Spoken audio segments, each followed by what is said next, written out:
राजस्थान के एक छोटे से गांव का नाम था बड़वानी। यह गांव चारों ओर से जंगल और पहाड़ियों से घिरा था। गांव छोटा था लेकिन शांति से भरा हुआ। लोग खेती बाड़ी करते, पशुपालन से जीवन चलाते और सादगी से रहते थे। गांव के बीचों बीच एक पुराना पीपल का पेड़ था। वह पेड़ इतना विशाल और घना था कि दिन में भी उसकी छाया तले अंधेरा छाया रहता। कहते थे कि उस पेड़ के पास अजीब सी ठंडी हवा बहती है, भले ही गर्मी कितनी भी हो।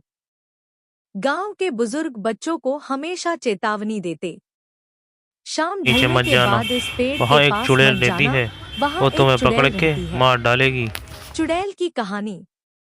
कहते हैं कई साल पहले गांव में सुधा नाम की औरत की रहस्यमयी मौत हो गई थी। सुधा खूबसूरत और नेकदिल औरत थी, लेकिन उसके ससुराल वाले उसे ताने देते रहते। एक रात अचानक वह कुएं में मृत पाई गई। गांव वालों का कहना था कि उसने आत्महत्या की, लेकिन औरतें फुसफुसाकर कहती थी कि उसके साथ जुल्म हुआ और उसकी आत्मा भटक गई। तभी से उस पीपल के पेड़ के पास रात में अजीब घटनाएं होने लगी। किसी को रोने की आवाज सुनाई देती, तो किसी को पायल की छन छन।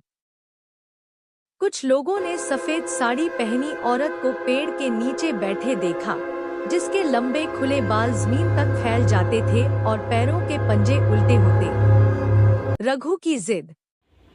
गांव का एक जवान लड़का था रघु। वह निडर और थोड़ा अक्खड़ स्वभाव का था। उसे ऐसी कहानियों पर विश्वास नहीं था। वह अक्सर मजाक उड़ाता, ये सब तुम्हारे डर के किस्से हैं। चुड़ैल चुड़ैल कुछ नहीं होता। अगर सच में चुड़ैल है तो मैं आज रात ही उस पेड़ के नीचे बैठकर दिखाता हूँ। गांव वालों ने बहुत समझाया कि ऐसी जिद मत करो, लेकिन रघु ने किसी की नहीं सुनी। रात का सन्नाटा। उस रात गांव में सन्नाटा छाया था। चारों ओर अंधेरा था और आसमान पर हल्का सा चांद निकल रहा था। रघु अकेला ही पीपल के पेड़ की ओर बढ़ चला। उसके कदमों की आहट सुनकर कुत्ते भौंकने लगे। जैसे ही वह पेड़ के नीचे पहुंचा, उसे ठंडी हवा का झोंका लगा। हवा इतनी ठंडी थी कि उसकी रूह कांप गई। उसने हिम्मत जुटाई और वहीं बैठ गया। अचानक उसे पायल की छन छन सुनाई दी। पहले तो उसने सोचा कि यह उसका वहम है, लेकिन